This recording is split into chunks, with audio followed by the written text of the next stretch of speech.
Welcome to the OK Productive Podcast. If you're listening, then you know that we are a podcast about practical productivity tips, parenting tricks, and other kinds of banter. If you want to, hop on social media. We're on Facebook, Instagram, or Twitter. You can find us at OK Productive on all of those three platforms. All right. How's it going, Leo? Good. Really glad we're doing this theme for November regarding writing. So last week we had Allison on to talk about flash fiction and how that's helped her both in her production of fiction, but also in practicing her writing skills for her professional life.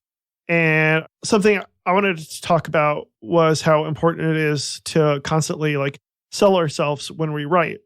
One of the things that I really appreciated about the interview with Allison was that while the focus was on fiction and using different kinds of tools to write more fiction and find our styles, it was nice that she pointed out lots of cases where you could use the same tools and a lot of the same parameters to improve on business writing. So it's nice that we have this opportunity today to talk to someone specifically about doing things online, writing in ways that promote ourselves, sell ourselves and our products. So I'd like to introduce our guest, Sophia Dagnon. Hi, Sophia. Hey, really happy to be here. Well, before we dive too far in, I've been thinking about why it is important to sell ourselves and our products online. It's one of those things that you see everyone doing it, and maybe we don't take the time to consider why it's important, or maybe it is just one of those things that is obvious. What do you think, Leo? Yeah, I think it's really important. I'm someone who has to refresh my resume and make sure I have a good landing page where people can find me, or a good social media page for potential clients or employers. And I always have to sell myself and what I do and my specialties. So Sophia, explain exactly what you specialize in. So I'm a conversion copywriter. So to put that in actual human words, I help companies and individuals sell themselves better and sell their products better, so they make more money. How did you get started doing this? So kind of by accident. I have a totally related degree to my field of archaeology. Obviously, the link there is absolutely apparent and obvious to everyone. But after moving to the United States, I didn't know what I wanted to do. Archaeology is one of those things where it's so physically demanding that by the time you hit 30, if you've actually worked as an archaeologist, you're pretty much dead to the world. And I wasn't sure that was the life I wanted for myself. So I started looking at other things, like what can I do? And I always wanted to write, but at that point, I had no idea that digital marketing was a thing that actually existed. But I started Googling, I found Upwork, and I was like, so people pay you to write stuff. That's interesting. I can write stuff. I got some really terrible gigs on Upwork. And my next reaction was like, yeah, I'm not writing stuff for $5. That's ridiculous. That's completely unsustainable. I cannot possibly do that for long. I need to find a way to do this better. I started Googling around, how do you find other things? How do you find work that pays well? And I just come out of college at this point. So to me, work that pays well was my bar was not very high, let's just say. Yes. So I started applying for gigs that paid $50 for a post, and then $100 for a post. And my real breakthrough came when a content marketing manager from this SaaS startup called Mave Social just sent me an email and was like, hey, would you be interested in writing for us, and what are your rates? To this day, I have no idea how she found me and why she emailed me. Oh, wow. Yeah, I think it was Twitter. I think she found me on Twitter because that's the only thing I can possibly think of. But she found me, she emailed me, and that was the first real piece of I'm writing about marketing for SaaS. And the way I started, I just leveraged the stuffing out of that. I started reaching out to other SaaS companies. I was like, hey, I'm writing for these guys. I can write for you too. This is how many shares this got. And this is why this person liked this. And do you want me to do that for you? And it was just approaching a bunch of companies until a few of them were like, yes, please stop emailing us. And sure, you can write for us. Okay. And that's how it happened. So I'm kind of curious. It sounds like you did a lot of research early on, but there was this really quick momentum that it seems like you developed. And so do you think that there was some sort of a natural talent there, or some of your past experiences put you in a spot where you could identify how to improve upon writing in these ways and getting more people to notice you and get people to click and read your content? Or have you thought about that? Yes, it's one of those things that it sounds quick. It was by no means quick. Especially early on, it used to really make me feel not incompetent, but it made me question my abilities, because you hear all these stories of how you started writing online and then you made a bunch of money and you grew your career. Like, growing my business to something that was sustainable. So to me, sustainable numbers wise means like where I was pulling in 50K consistently a year. So that's not a lot of money. It's like a decent amount of money to live, but it's not like crazy amounts. To get to that stage where this was happening consistently took about 3 years of doing a lot of really stupid things that didn't work very well. I think that's really great for listeners to hear, because you're totally right. There's this idea that people just set out and we see their successes, but we don't see those 3 years of buildup and a portfolio that they've got of potentially lower quality that is laying down the bricks to get them where they are today. Yeah, because a lot of that context is just, I suppose it's a bit boring to talk about the context, because it's just like, oh, so what did I do? I did a lot of research. I started pitching companies. I pitched companies pretty badly for quite a long time, and I didn't hear anything back. And so it was the boring process of, hey, so I'm doing this pitching thing. This pitching thing isn't getting me the results I want. So you just go in and you adjust the process. So you're like, okay, how do I pitch better? And you just sit and Google, how do I pitch better? And you find a lot of things. And then you're like, wait, none of these things actually work for me. And the biggest, I suppose, like moment of figuring out stuff for me was that I'm somebody who's very uncomfortable with the idea of selling myself. I don't really have a sales background. If you'd said, like, you should sell yourself to college-aged me, I'd have been like, that's not a job I want to do. Like, no, I'm not doing that.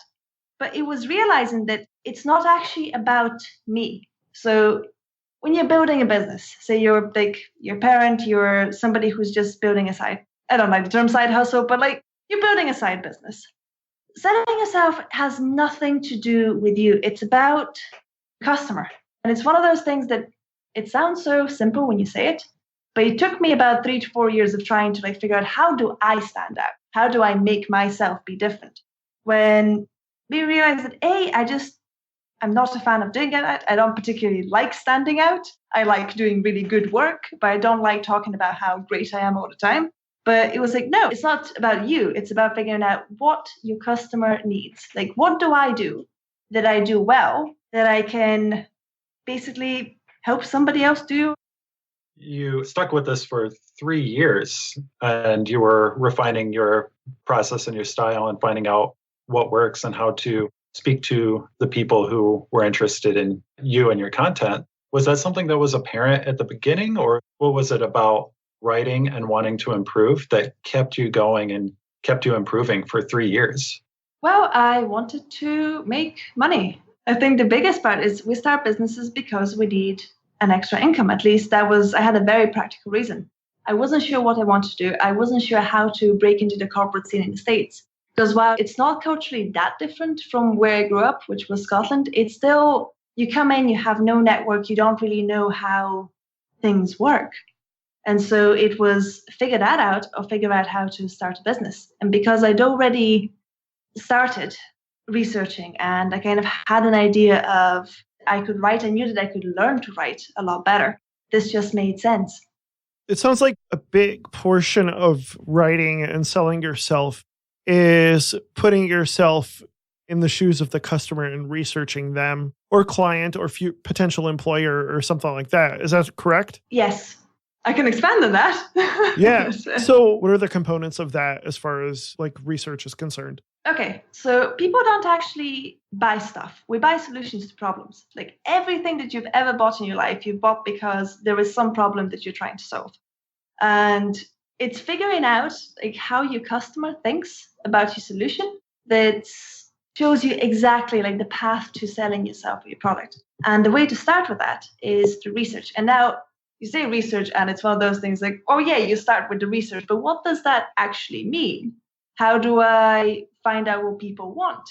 Because, yeah, you can ask them, But people aren't very good at, like, it's not a lack of honesty. It's a lack of, how do I put it? It's the fact that somebody's asking them that question that means that the answer won't exactly be closer to truth. Does that make sense?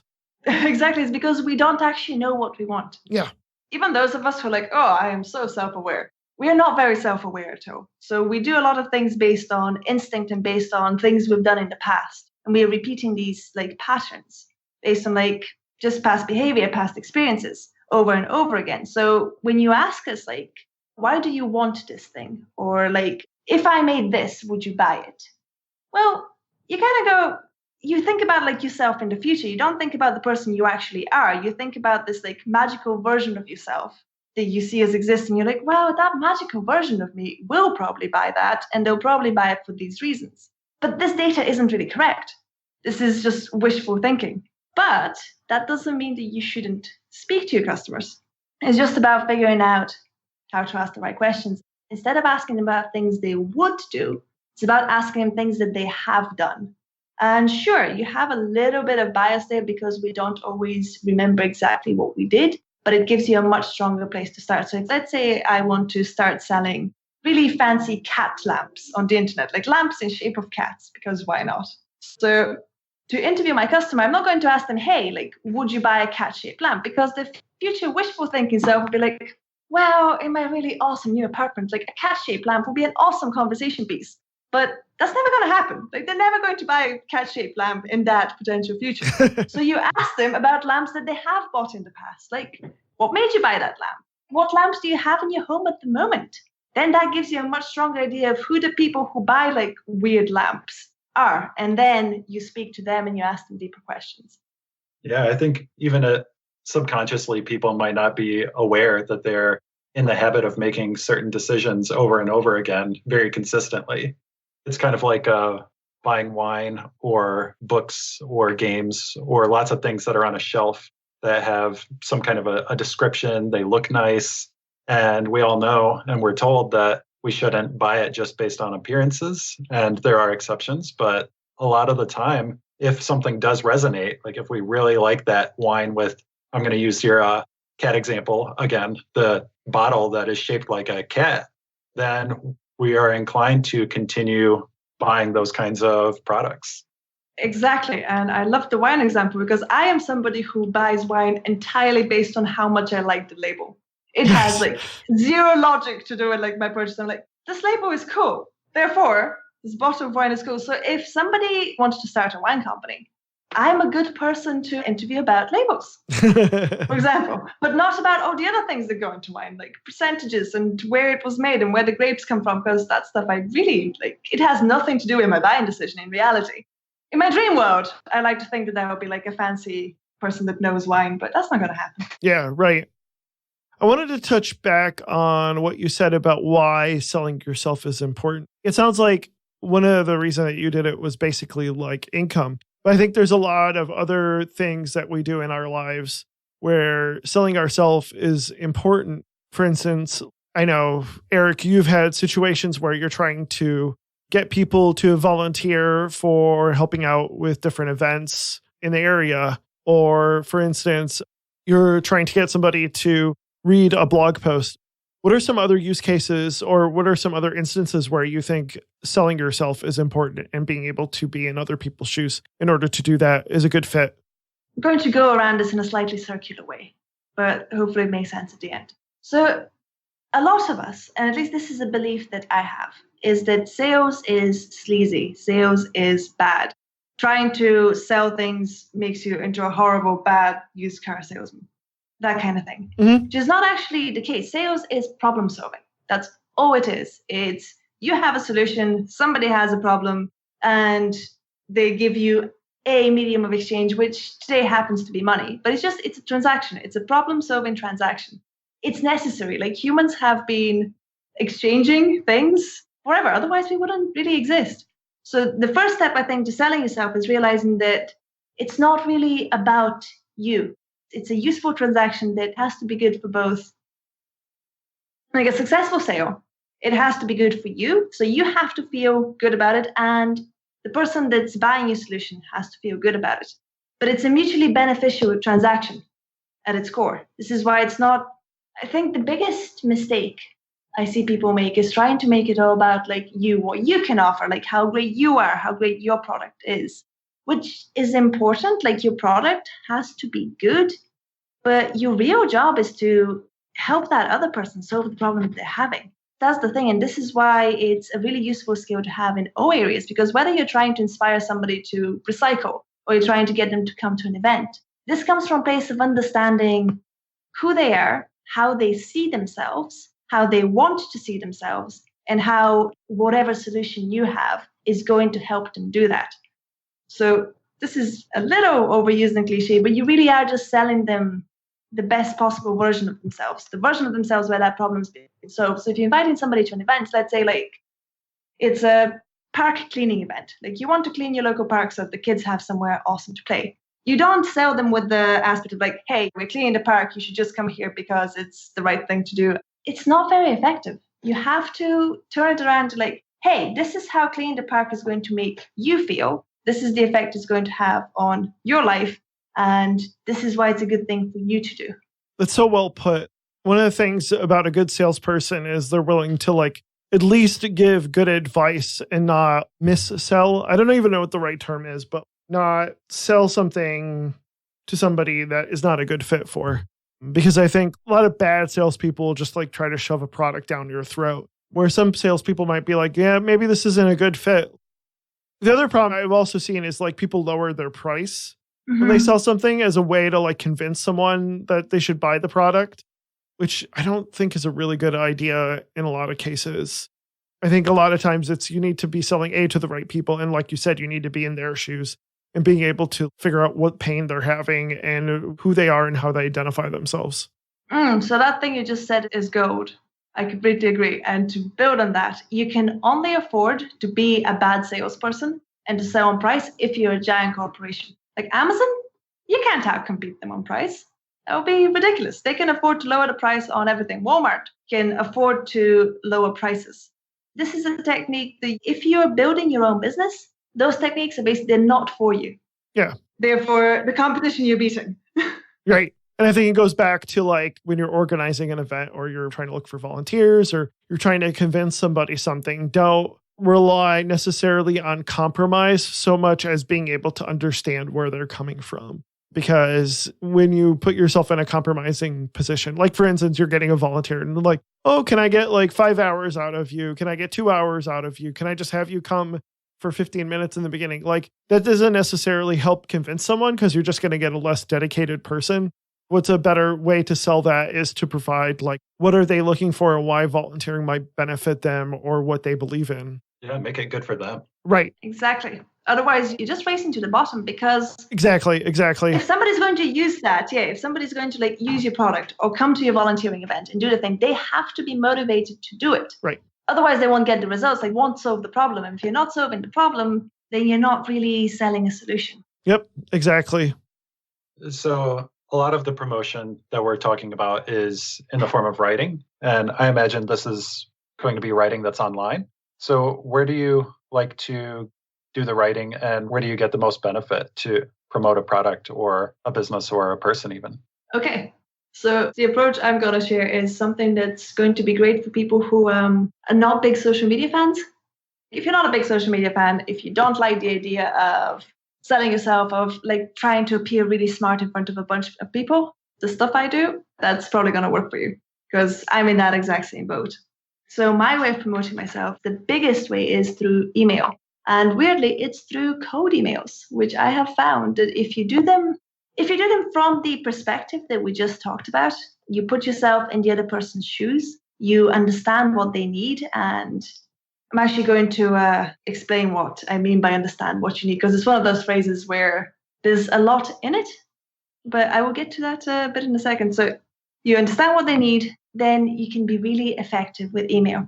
So what do I mean by understand what they need? So I'm going to tell you about my code emailing experience and how I've used that to build my business. So I started my business in content, which involved writing a lot of content for other companies to sell themselves. But because of the way I started it, a lot of it came to me through referrals and things like that. So I didn't really have to sell myself. I'd hit this point where things were coming to me without me really having to promote it very much. And so there's not that much I can say that's actually going to be useful on this front. But I decided to change my business. I decided I didn't want to be a content writer. I wanted to be a copywriter. And this meant having to find new clients. So suddenly I was stuck in okay, if I want to change my business and I want to be more profitable, I have to find a way to put myself in front of those clients. Okay, so I can do that through social media. But I realized that, social media is so crowded. I find even the thought of starting to promote myself there completely overwhelming. I agree completely. Yeah. So I was like, nope, I don't want to do it through social media because it's just, I don't know what to do there. It confuses me to this day. So I thought, okay, so I don't want to do social media. What can I do to put myself in front of my clients? I can email them. So my ideal clients are SaaS businesses, and I use a lot of software. So there was a nice match there that I used a lot of software. I signed up for the email list. I've tried a bunch of things. And so I was like, okay, so these are people I know. I understand what they need. I understand what their products are. It's not just that I don't want something from them. I want to figure out how to make their thing better because I use their thing and I love their thing. And so I just started. I found all the CMOs of the products I had used and I just emailed them. I was like, hey, I really love this thing about your product. And then I described a few specific things that I genuinely just loved. And I get really enthusiastic about software. So I think this helped me because you can read that in my tone. So I was like, hey, I really love this thing. And I explained in detail. And I suddenly found myself thinking, wow, what this team is doing is amazing. I really want to get to know them. And I would write that verbatim pretty much. So then I'd introduce myself. Like, hey, so I'm Sophia. I'm a copywriter. I do this. And it's just a single sentence. It's like, do you have time to chat next week? And that was it. And so I emailed people. And to my actual surprise, about 70 to 80% got back to me. It wasn't old chat, but it was hey, this is a really good email. And sure. And I had a bunch of conversations with people that I would not have been able to reach in any other way that eventually ended up doing business with me. Not all of them, but enough to start building. That's awesome. So besides email, how about blog writing, things like that, or having a landing page? What are some tips you have for something like that? So it depends on what you want. Content marketing, so writing blog posts, can be very useful, but it can also be a giant sink of your time unless you're doing it strategically. So you need to think about both your long-term and short-term goals, because content can be, unless you approach it strategically and unless you approach it consistently, it can not lead you anywhere. But then the big question is, how do you approach it strategically and consistently? And you read all those blog posts who are you should just write 3 to 5 times a week, and that's consistent, or you should just guest post a bunch of places over a long period of time, and that's consistent. Yeah, that's consistent, but it's not necessarily effective. So one of the theories that I came across, and this is something that Joanna Weeb from Copy Hackers speaks about, is that if you want to use blogging effectively to market yourself, you need to do it in short bursts. So it's basically sprints. So you find a topic that you want to be an expert on. Let's go back to the park example. I want to fundraise for clean up my local park and to just bring in new toys and make it super awesome for the whole neighborhood. And this is a topic that I'm passionate about. This is the thing I want to do. So I research everything I need to know about this topic. So what kind of things people want to see in the local park, what kind of activities they can do, how these activities help them, how it's going to improve the lives of their kids and the community, and just everything around that.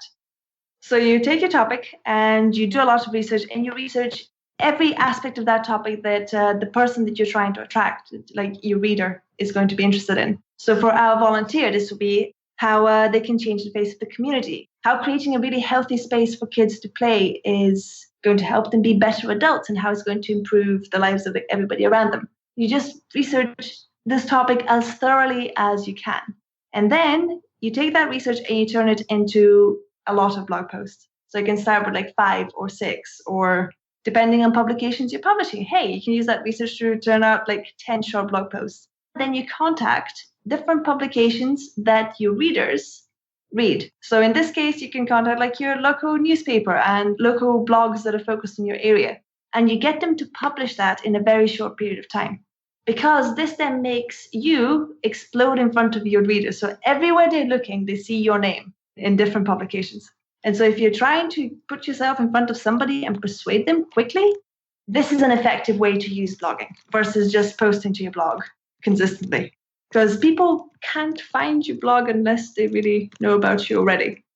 That's fascinating. And it sounds like there's multiple levels of research, but each one of them you spelled out, so it's really easy. I did not come up with that idea. I just feel I should put this out there. This is an idea I'm adapting, but it is not my original idea. Well, and it also incorporates the idea that sometimes a person needs to hear something, whether it's your name or content, more than one time before it really sinks in and really attaches to them and makes them take some kind of action on it.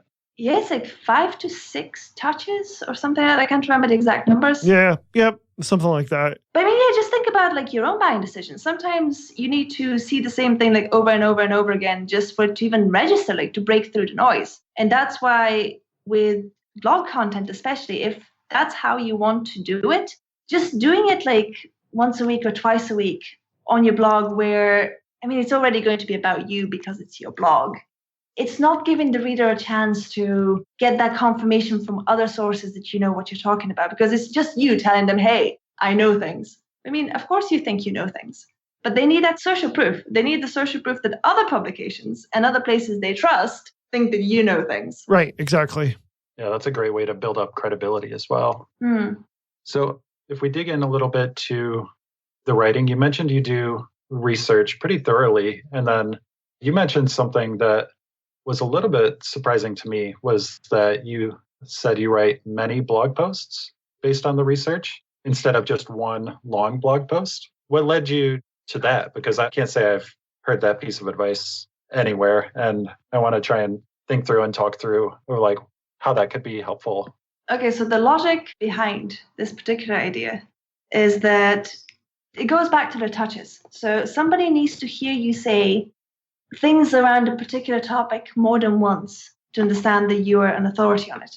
So it's not enough to just create one piece, because then all you have is, say, one piece. And even if you guest publish that piece, it's one piece in one publication, carrying that one message. But when they hear that message coming at them from different angles, it's the same message, just the same core message, because you're trying to sell that core thing. That's what your research is about, but said in different ways from slightly different angles. It just makes your brain feel that it's truer, if that makes sense. Mm-hmm. There are psychological terms as to why that works that I'm currently not remembering the names of.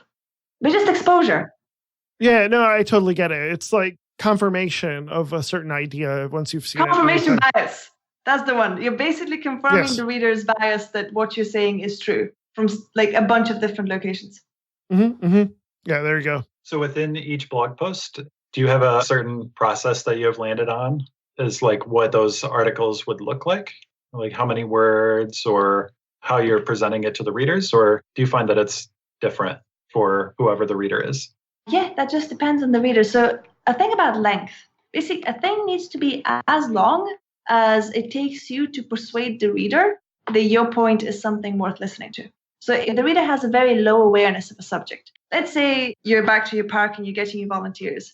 If your reader is somebody who has never volunteered before, they will take more persuasion to understand why they should invest their time and essentially their money, because, that's what time is, into your project, than somebody who's already a really ardent volunteer. That person, you could probably convince in about 100 words, because they already believe all the things. But to convince somebody who doesn't believe those things, then those take a lot more words. And that is what should inform the length of your blog posts. You need to understand who your reader is, how much they know and what they believe, and then just write for however long it takes for them to be convinced by your argument. Gotcha. Thank you. So I'm trying to think of other ways too.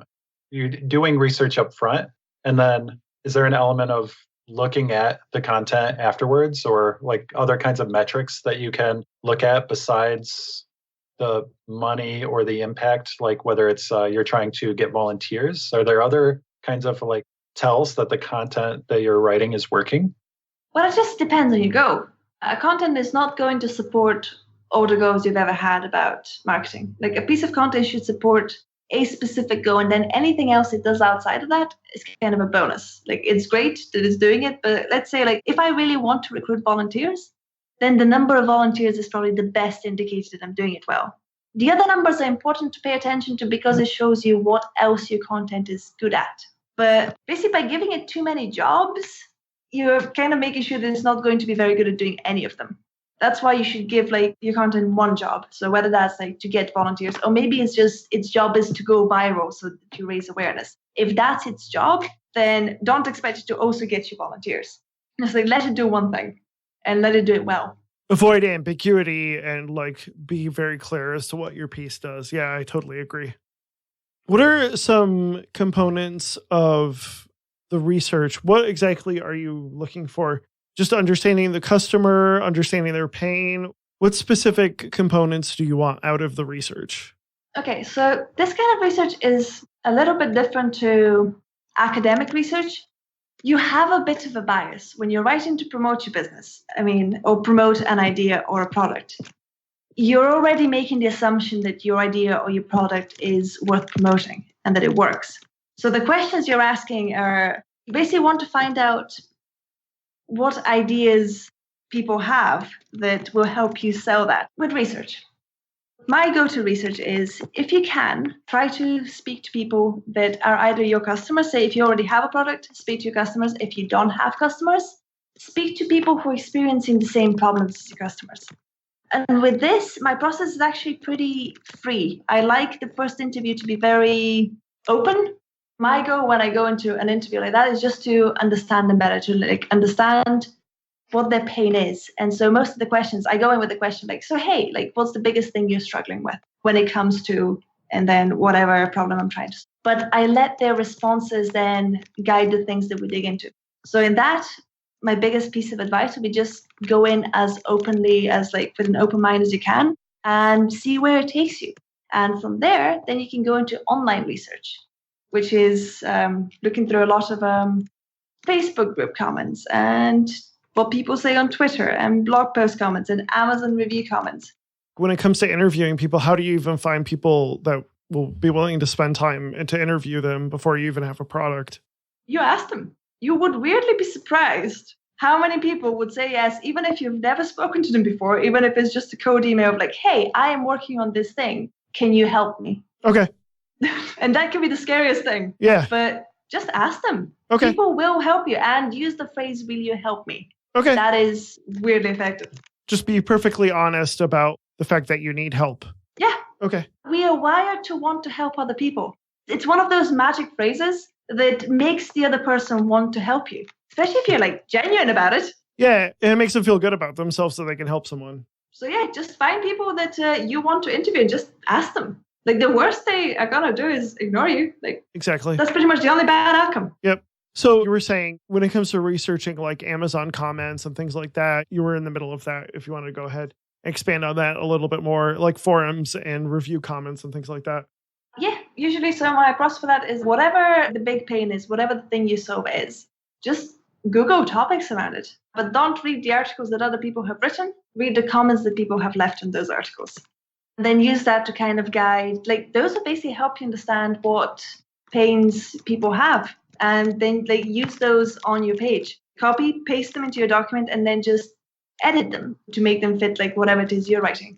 But use those pains. Yeah, it's definitely really good advice, because I know this is what I've been trying to do more and more of, is finding those pain points before I write a blog post or write something. But this is great. I'm trying to think of some maybe simple or lower risk ways that a person who may not have the confidence, i.e. me, could take to reach out to a person and just ask. Do you have any recommendations for someone who might be a little bit more timid at first to reach out, ask them some questions like that? I was thinking about this morning before a call. I was thinking about what low risk actually means. So is it low risk to your kind of emotional state that it's a low risk? Like, what do you mean by low risk? Yeah, for me, it's a lot of emotional and probably not very real fears, maybe just the vision I have of asking in the wrong way, being too demanding of a person's time or attention. Also, I have a lot of reluctance asking people, even though it could be really helpful, and knowing where to draw that line. So some places I find it's a little bit more comfortable because I am not impacting like a big relationship that I already have. For example, like if I know someone really well and I'm asking them something that may be out of the ordinary. So maybe I would see that as a little bit lower risk because it's a stranger or it's some person that I follow online, maybe. And so I don't feel like I have too strong of a connection that I couldn't recover from it if I embarrass myself in some way, or they just say no or ignore me or something like that. So I think that's what I mean by low risk. Yeah, man, I identify with that so much because I am like that. Before I actually got into code emailing, it took me about 4 years of thinking about code emailing, of writing emails I never sent, of trying to send one code email and then backing out of sending any more because it just felt so terrifying. And one of the things that helped me is I recently started working with a dream client, like in my field. And that was about a month ago. And as I was kind of thinking about like, how did I get here and how did this happen? I remembered that I had actually applied for a job with them about 3 years ago. So I was like, I should find that application. And I looked at it and it was absolutely awful and it got ignored completely at the time. But just looking at that application and how awful it was and how much of a moron it makes me look like if my ego had to get involved in this. And then looking at the fact that I'm working with them today, you realize that a lot of the things you do, they don't actually matter. And they don't not matter because like your feelings are not important. Like they're kind of our reality, but they don't matter because nobody's actually going to remember them. That client doesn't remember I applied for a job with them. None of the mistakes that you make matter to anybody else as much as they matter to you. So that's not necessarily a technique to get past it, but just it's a thing I think that makes doing the scary thing a little bit easier. Okay. And so I'm thinking about that in terms of the way I pose the question. And personally, it sounds like maybe trying to think back on my own experiences where I have asked people or tried to initiate conversations with people online or in person and ask them something in the short term. Yeah, I have that fear and I might remember for a few days, like, oh, I said something that totally embarrassed me or they didn't get back to me. And so I might nitpick my wording and say like, what did I do wrong? Or are they just on vacation? Should I email them again? Blah, blah, blah. But thinking longer term, I don't have a lot of those recollections. I don't remember all of the nitty gritty details and how much I worried or even like what they responded with, if they responded at all. So is what you're trying to say is like trying to make it personal or think back on past experiences? Is that fair to? It's one of those things that is difficult to word for me because of low risk and like what low risk and self-promotion means. If you're promoting yourself, there's always going to be some sort of emotional risk because you're putting yourself out there and that can feel very terrifying. But instead of actually thinking about low risk techniques, which I think is the wrong way to think about it, I would think about your long-term outcomes. Like, why are you doing this? What are the things you want to get out of this in 3 years? Let's say like you've promoted yourself and you've built your business. What does that business look like? And what does it mean to you? And it's reverse engineering from there. They're figuring out like, is feeling a bit uncomfortable by sending that email to a CEO that I've never met? Like in 3 years, is it really going to matter if it helps me get to the place I want to go? So I'd actually say like low risk techniques are like nothing's ever truly low risk. And if it's low risk, it's usually like low reward too.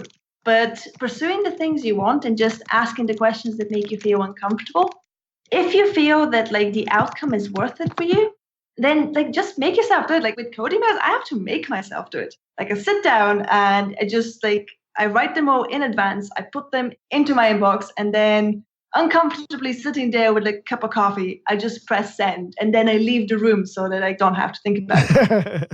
But that's because of the outcome that I have in my mind of like where this is taking me. That's the only reason why I can do it. I think what you said earlier, though, is helpful. And that is like, it's not about you. It's about the customer, the client, or the employer, or whoever you're trying to convince. At the very worst, they're going to ignore you. Like your bad email or your bad self-promotion is just going to simply be ignored. Your failure is not the center of their, world. So I think it's some ways the like risk, it's more of an illusion that one has of the importance of bad promotion. Your poorly done email where your cold email is just going to end up being like ignored. That's it. That's the worst that's going to happen. Like very, very rarely are people going to be like shaming you. And if they are, like, quite honestly, screw them. Like, they're just being jerks. Yeah, that's a really good indicator. You don't want to ever be anywhere near them. So So, like, I think that's part of it is like the best way to remove the risk is remove the illusion of how important that piece of promotion actually is. Because the only kind of promotion that gets it is important is going to be good promotion or well done promotion. that is, in much better words, exactly what I was trying to say. I don't know about better words, but I liked the two things that you pointed out, Sophia, that there's always going to be some kind of emotional risk involved because you're putting yourself out there, and try reframing your risk as an opportunity or some kind of a yeah, there you benefit. go. Exactly. Which that is a theme that we've been talking about. And I think I need to find some way to actually incorporate that as some kind of a mantra to be able to break myself free from those moments where I just freeze up and I start fixating on the what ifs, so that I can realize, no, I'm doing this because I can help this person and I think that they can help me. And there will be emotions. There's never not. Yeah, and I think it's just about being kind to yourself and that, like, be kind to yourself about your emotions, but don't let them make your decisions for you. Because you're always going to feel uncertain and insecure. That's why I think it's just like you have to acknowledge, like, okay, I'm feeling this way. If I stepped away for 20 minutes and had a coffee and came back, would that make this feeling better? If it would, then like step away, do something else, then come back and do the promotion thing when you're feeling a bit like more comfortable. That's a good way to put it. Don't let them make the decision for you. Yeah. The feelings is a good indication of your capabilities and willingness to do something. It isn't an indication of whether you should or shouldn't do it. No, it's just fear. It's there to protect you. Like, your feelings are trying to protect you. But with something like this where, I mean, the biggest danger is somebody just saying, why did you send me this dumb email? Is that really that dangerous? Like, it feels awful, but it's not like a lion trying to eat you. Right. Yeah. I think like the risk that I'm more aware of, being that I've done this a lot, is like whether you're wasting your time. But I think what you've indicated is like the importance of research beforehand kind of helps make sure that that time is put to good use, it sounds like. Yeah. Sophia, you had mentioned earlier copy hackers. Yes. I was wondering if there were other books or other sources where people can learn more about copywriting and self-promotion and selling products and what you do. Okay, so definitely copy hackers for copy and all things copy. In terms of books, let me look at my bookshelf. Best way to answer that question. Okay, so books I have found really helpful that copywriting is mostly, it's sales. Copywriting is sales. And sales is all about persuasion. So to get better at this, I found books about sales and persuasion really useful. So Drive by Daniel Pink, that did a lot for like my mindset. Actually, most books by Daniel Pink are really interesting. They really help you kind of figure out how to persuade people better. Influence by Robert Cialdini. That's a really great one for just figuring out how the human brain works. Just anything by Daniel Kahneman on psychology. So I'd say the best way to get better at sales and self-promotion is just read a lot of psychological research. Oh, and breakthrough advertising for copywriting. Can't believe I almost forgot that one. It's a good collection. I haven't heard of a lot of those. I think the only one I had heard of was Drive. Thank you for sharing that list. And how about yourself? Where would you like people to go if they'd like to learn more about you or get in contact with you? Having just talked about self-promotion, I think my website, sophiadagnon.com, it's very bare, but you can find me there. Otherwise, LinkedIn is probably the best place. Okay. And we will go ahead and look that up and make sure that we put links in our show notes as well.